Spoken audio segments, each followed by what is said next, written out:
नन्ही डक कीड़े के पेट से पानी निकालती है। वह देखती है कि एक कछुआ उल्टा पड़ा हुआ है। दोनों मिलकर उसके खोल को सीधा कर देते हैं और फिर कछुआ उसके अंदर चला जाता है। यह एक अंडा होता है। वह उसे लेकर एक मुर्गी की चोली के नीचे देती है।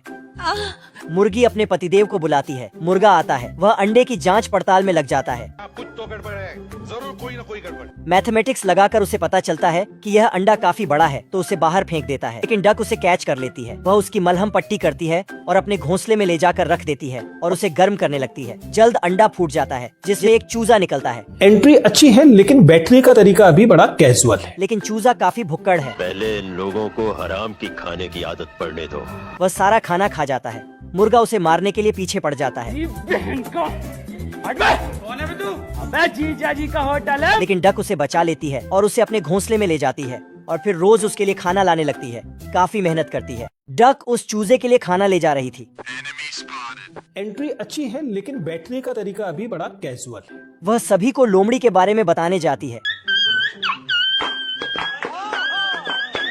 लेकिन लोमड़ी के सामने जो भी आता है उसे झोले में भर लेती। आखिर में मुर्गा फाइट करने जाता, लेकिन लोमड़ी मुर्गे को भी पटक लेती है।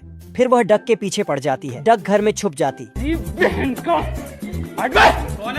अबे जीजा जी का होटल है। लोमड़ी उसे खींच रही थी कि तभी अंदर से चील निकलती है। ये वही चूजा होता है जो अब बड़ा हो चुका है। वह लोमड़ी के पीछे पड़ जाती है और डक सभी को झोले से बाहर निकाल लेती है। लेकिन तभी लोमड़ी डक को किडनैप करके भागने लगती है। अब देख तू, अब तू गया बेटा। मगर चील उड़ते हुए लोमड़ी को पकड़ लेती है। अरे मैं आसमान की ऊंचाइयों में पूरा कोहरा ही कोहरा और उसे हवा की सैर कराकर नीचे छोड़ देती है। दोस्तों प्लीज रिक्वेस्ट है, लाइक कर दिया करो। काफी मेहनत लगती है हमको वीडियो बनाने में। बगीचे में काफी सारी मधुमक्खियाँ फूलों से शहद इकट्ठा कर रही थी। इसी बगीचे में डक भी होती है। वह चुपके देखती है कि सारी मधुमक्खियाँ शहद इकट्ठा करके अपने घर ले जा रही हैं। यहाँ पर एक मधुमक्खी सैनिक भी होता है। डक शहद के लालच में अंदर जाने की कोशिश करती है, लेकिन सैनिक उसे रोक लेता है और उसकी टोपी के चिथड़े उड़ा दिए जाते हैं। डक जल्दी से घर जाती है और अपने लिए मधुमक्खी की कॉस्ट्यूम तैयार करने लगती है। वह अपने पिछवाड़े के लिए एक डंक भी तैयार करती है और फिर उड़ते हुए जाती है। वह सैनिक से दोस्ती करती है और उससे कहती है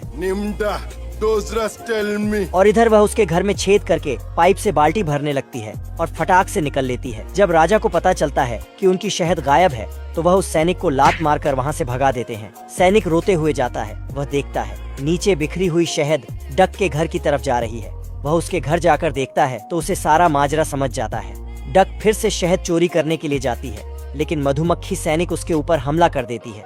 डक का डंक निकल जाता है जो मधुमक्खी लगा लेती है और उसके पीछे पड़ जाती है।